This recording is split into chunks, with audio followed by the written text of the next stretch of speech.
Almost every day since this trial started 6 months ago, Lamen Khalifa Fhimah has made the same journey, a 30-second ride from the prison to the purpose-built Scottish court set up in the Netherlands.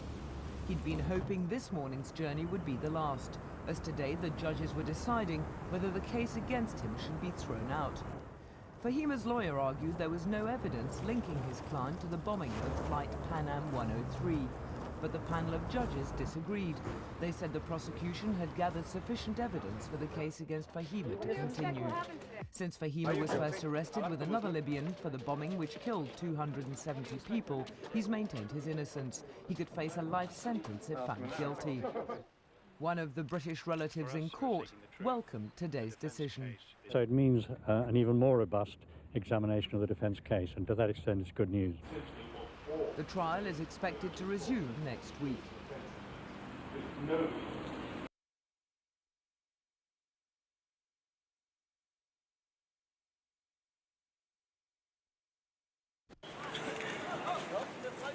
Richard Kiri Kim is a US national who's lived in Cambodia since he left the States in 1993.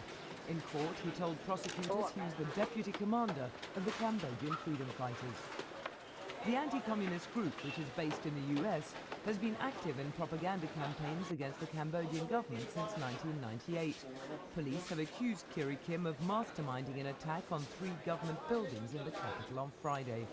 He's among 38 people charged with the terrorist raid, which carries a maximum penalty of life imprisonment. The pre-dawn operation ended with 7 of the attackers being shot dead by government troops. It's the worst fighting in the streets of the capital in several years. But opposition newspapers and diplomats say there was something fishy about the attack. Although it's claimed the raiders were armed with automatic rifles, grenades and rocket launchers, very little damage was caused, and there were no fatalities among the government forces. It's also been pointed out that the government rounded up most suspects within a day of the attack. Prosecutors said more people could be charged later, but didn't say when the trial would begin.